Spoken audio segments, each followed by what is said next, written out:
सन 1856 अवध राज्य की सीमा पर एक छोटा सा गांव था, बसरिया।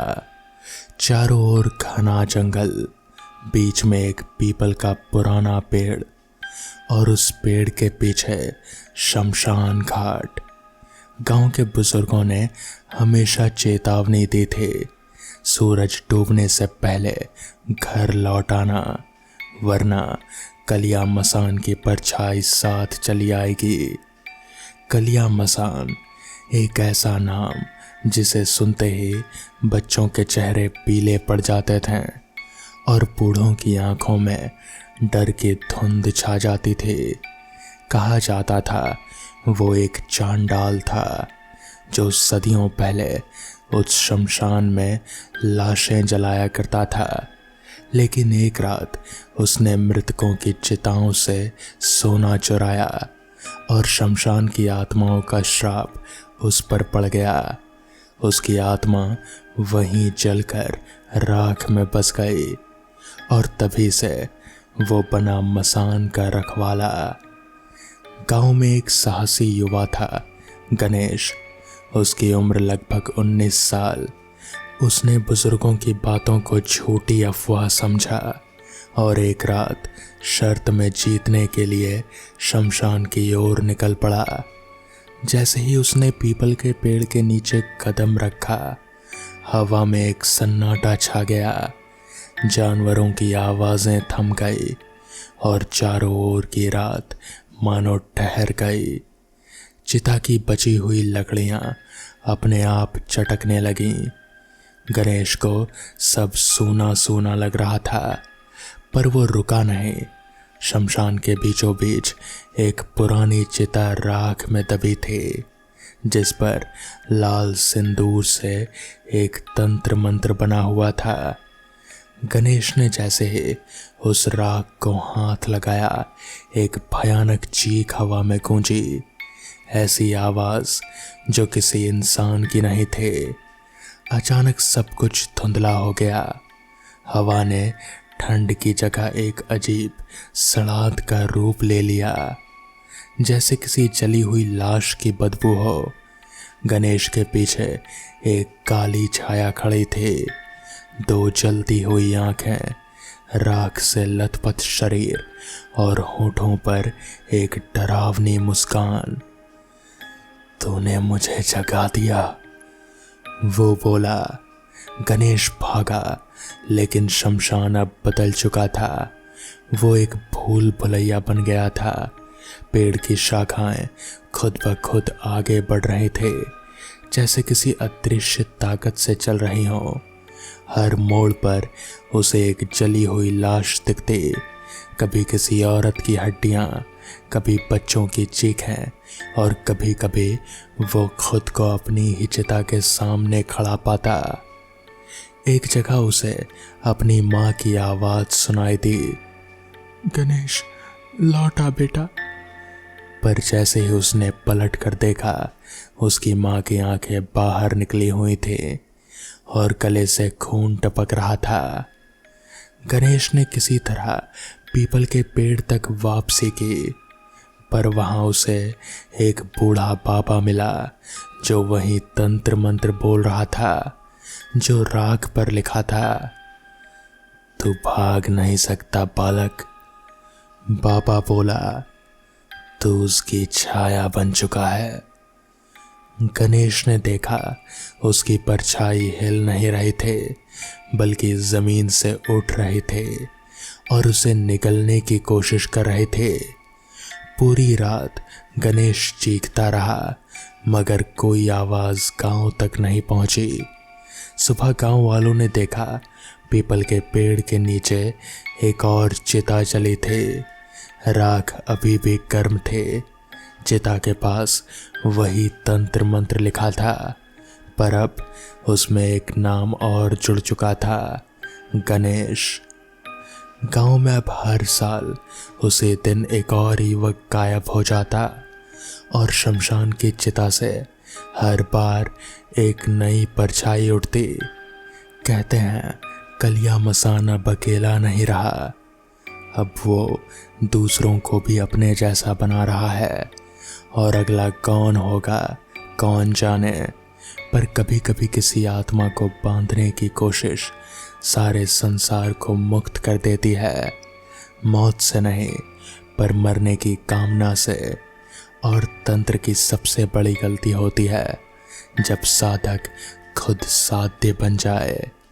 गणेश अब कलिया मसान की छाया बन चुका था, पर अब कहानी एक कदम आगे बढ़ती है, उस शक्ति की ओर जिसने कलिया को बनाया, और उसे रोकने का एकमात्र उपाय भी वही है, शमशान तंत्र विधा। बसरिया गांव के एकांत छोर पर जंगल के भीतर रहता था एक तांत्रिक, भैरवनाथ।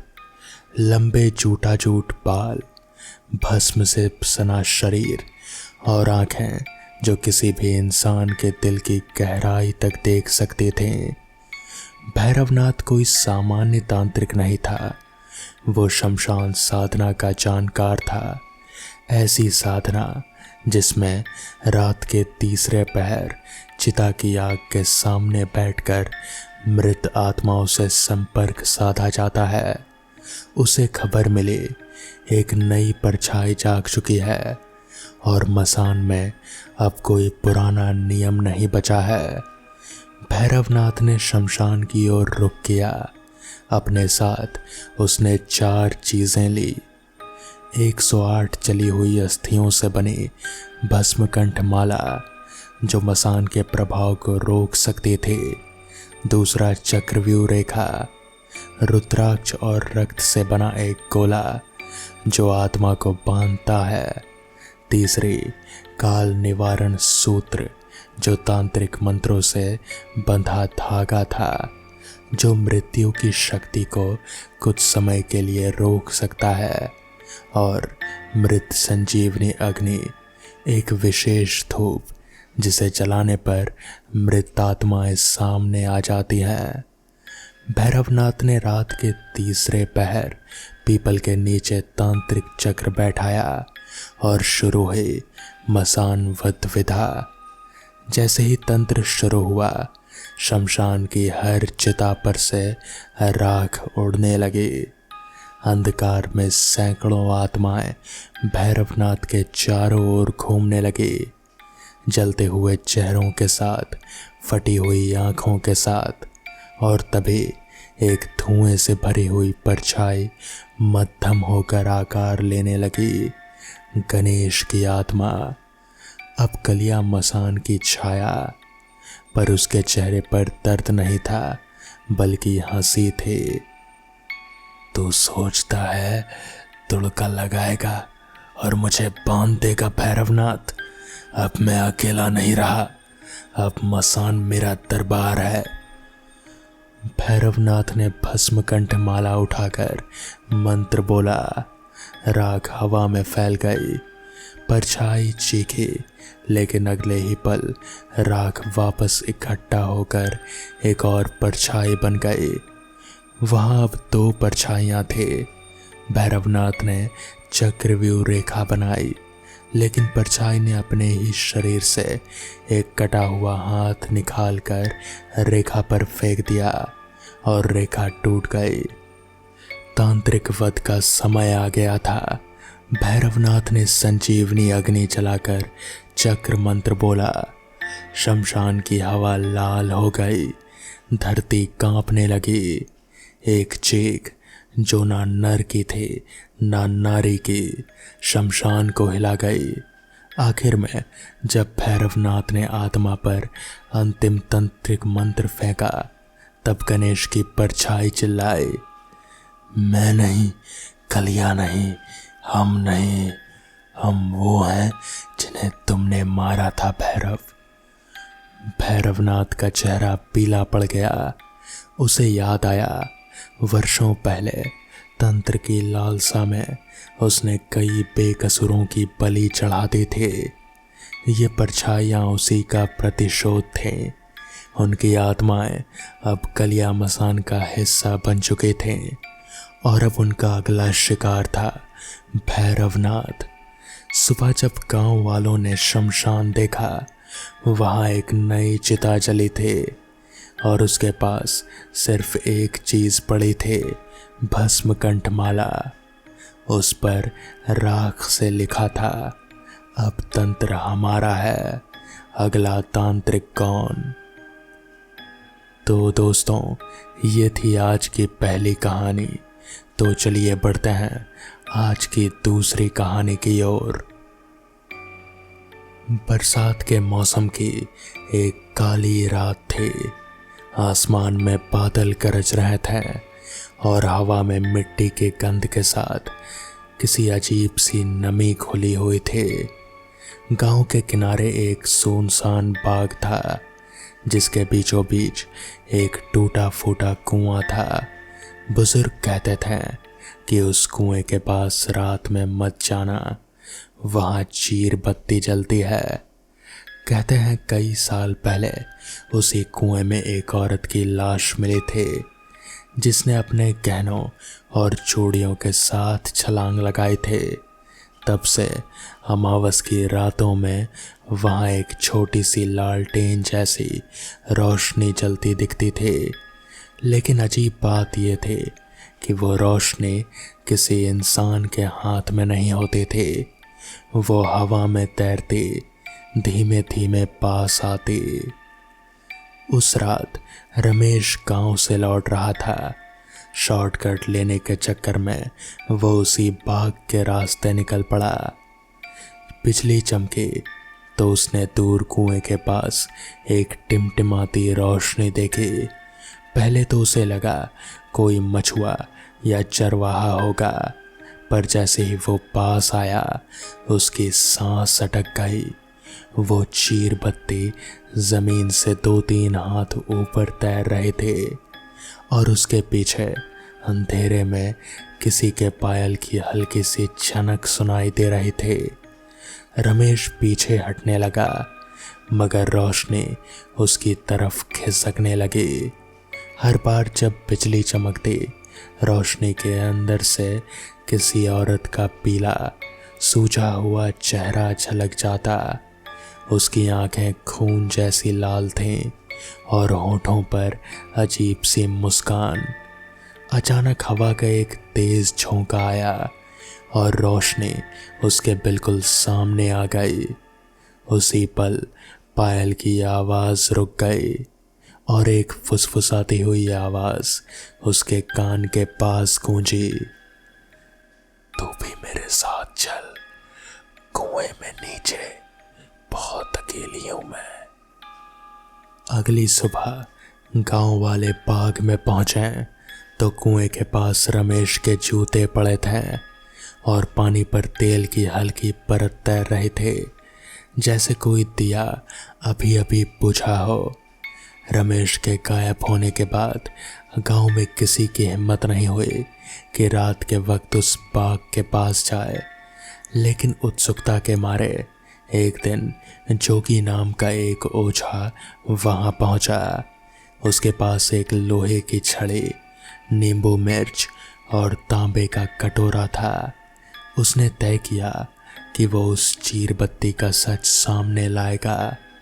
अमावस की रात ठीक 12 बजे जोगी कुएं के पास पहुंचा।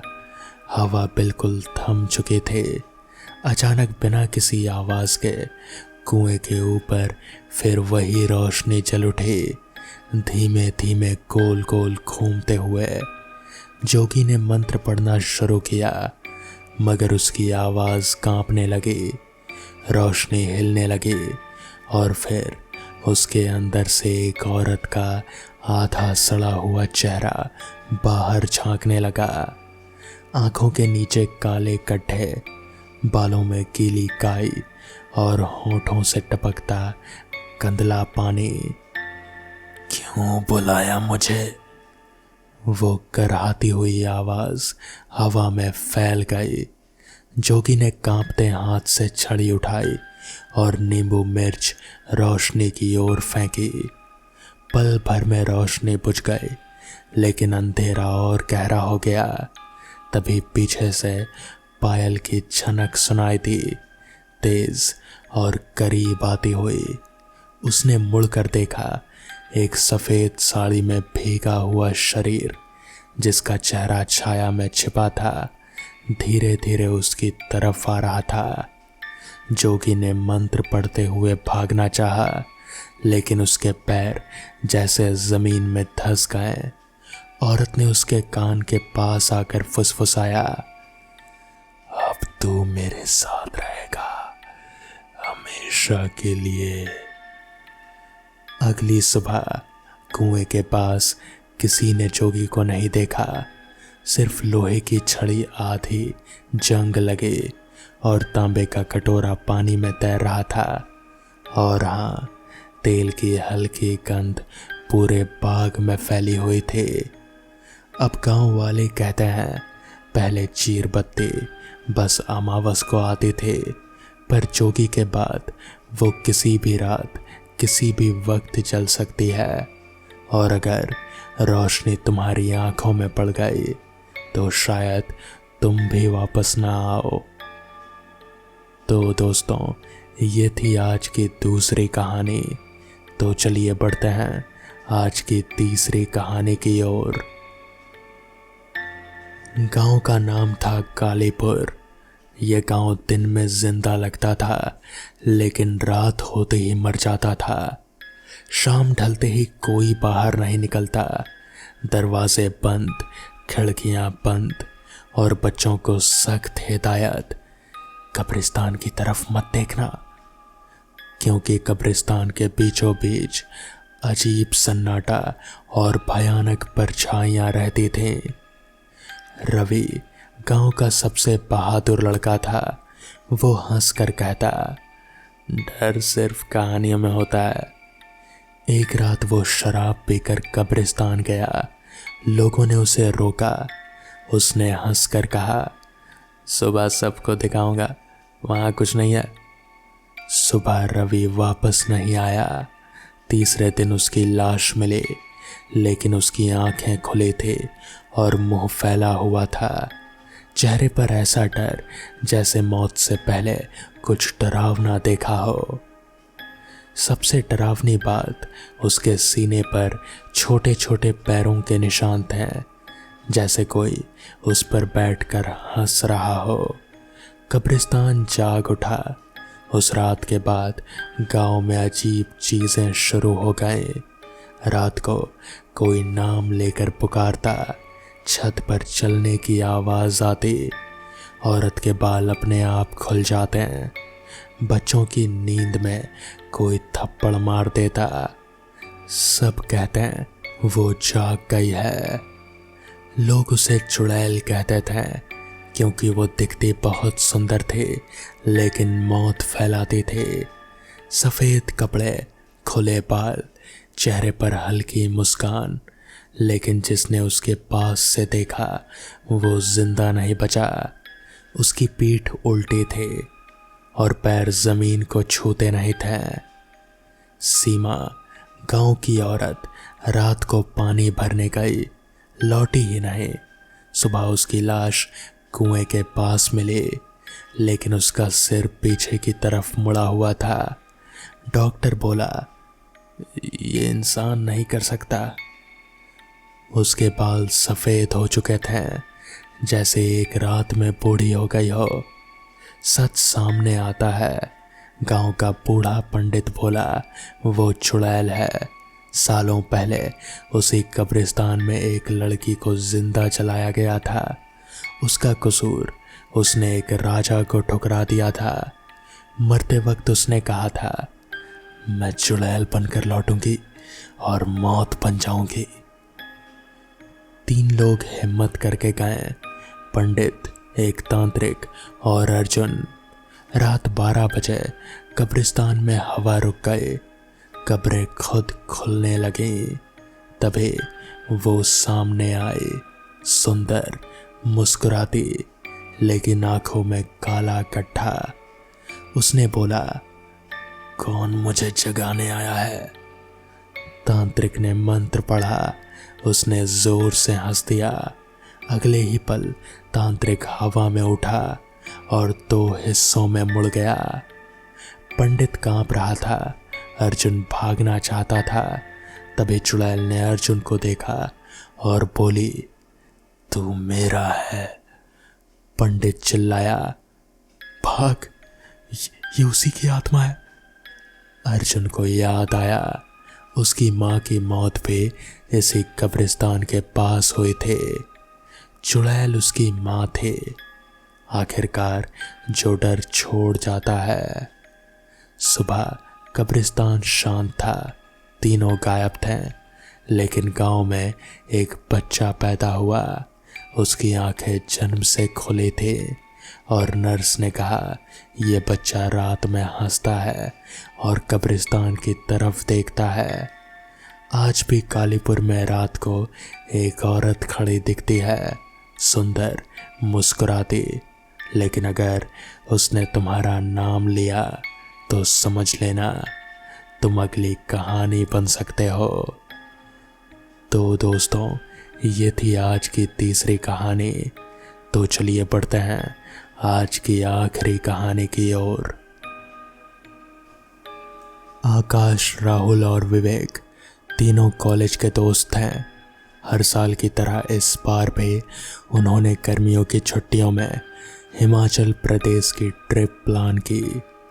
उनका प्लान था कि वो शिमला से होते हुए चैल तक की बाइक राइड करेंगे, लेकिन इस बार उनकी यात्रा डरावने अनुभव में बदलने वाली थी। आकाश को भूत प्रेत में बिल्कुल भी यकीन नहीं था। वो अक्सर कहता था कि ये सब बकवास है, अगर कोई भूत होता तो मैं खुद उसे पकड़ कर दिखाता। लेकिन जल्द ही उसे अपने शब्दों पर पछताना पड़ने वाला था। शाम के करीब 5 बजे वो जब चैल से वापस लौट रहे थे, तभी रास्ते में उनकी नज़र एक जंग लगे लोहे के गेट पर पड़ी। गेट के ऊपर एक पुराना बोर्ड लटका हुआ था, जिस पर अंग्रेजी में लिखा था, ब्रिटिश सेमेट्री 1895। राहुल ने बताया, ये एक बार भूस्खलन हुआ था जिसमें सैकड़ों लोगों की जान चली गई थी। कहते हैं इस कब्रिस्तान में उनकी आत्माएं भटकती है। आकाश ने हंसते हुए कहा, अरे यार, क्या तू भी डरपोक है? चलो अंदर से घूम कर आते हैं। जैसे ही वो अंदर घुसे, उन्हें लगा जैसे कोई उन्हें देख रहा है। हवा में एक अजीब सी सड़ी हुई सी मिट्टी की गंध थी। कुछ कब्रों पर फूल रखे थे, लेकिन वो सूख कर काली हो चुकी थी, मानो कोई उन्हें रोज तोड़ कर रखता हो। विवेक ने एक पत्थर की कब्र को हाथ लगाया। तभी उसे लगा जैसे कोई उसकी कलाई पकड़ ले। वो चिल्लाया, यहाँ कोई है। लेकिन जब उसने देखा तो वहाँ कोई नहीं था। आकाश ने मजाक उड़ाते हुए कहा, अरे डर गया क्या? और उसने एक कब्र पर पैर रखकर सेल्फी ले ली। तभी अचानक एक ठंडी हवा का झोंका आया और उनके आसपास की हवा बर्फ जैसी ठंडी हो गई। जैसे ही वो कब्रिस्तान से बाहर निकले, उन्हें अजीब सी थकान महसूस होने लगी। आकाश के सिर में तेज दर्द उठा, मानो कोई उसकी खोपड़ी को अंदर से खोद रहा हो। विवेक का शरीर कांपने लगा और राहुल को लगा कि उसकी सांसें धीरे धीरे रुक रही हैं। वो तीनों बेहोशी की हालत में होटल पहुंचे। कमरे में घुसते ही उन्हें लगा कि कोई और भी उनके साथ आया है। आकाश ने जैसे ही आंखें खोली, वो खुद को उसी कब्रिस्तान में पाया। उसके दोस्त भी वहीं थे, लेकिन उनकी आंखें पूरी तरह से काली हो चुकी थी। तभी उसकी नज़र एक कब्र पर पड़ी। उस पर उसका अपना ही नाम लिखा था। बगल में राहुल और विवेक की भी कब्रें थी। ये क्या हो रहा है? आकाश चिल्लाया।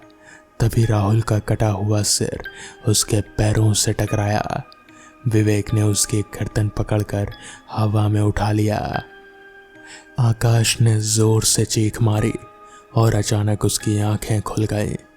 अभी वो होटल के कमरे में था, लेकिन जब उसने अपने दोस्तों को अपना वही डरावना सपना सुनाया तो वो दोनों भी सहम गए। हमने भी यही सपना देखा।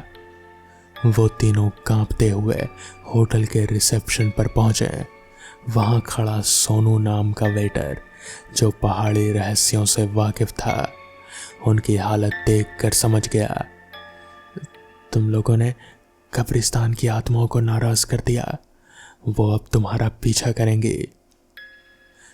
तीनों को गोल घेरे में बैठना था। ये सब उन्हें सोनू बता रहा था। मंत्र पढ़ते हुए आत्माओं से माफी मांगनी थी। जैसे ही उन्होंने मंत्र पढ़ना शुरू किया, काले साए उनके चारों ओर घूमने लगे, लेकिन धीरे धीरे वो गायब हो गए।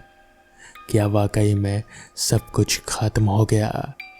अगली सुबह उनका बुखार और दर्द दोनों गायब हो चुका था, लेकिन क्या वो वास्तव में सेफ थे?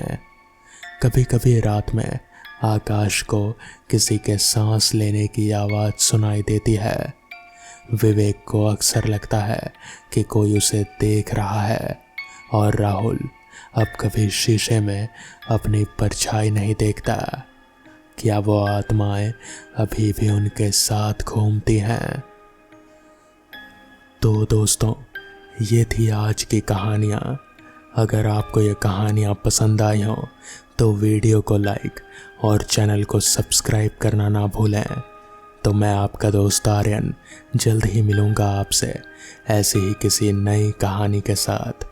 तब तक के लिए अपना ख्याल रखें।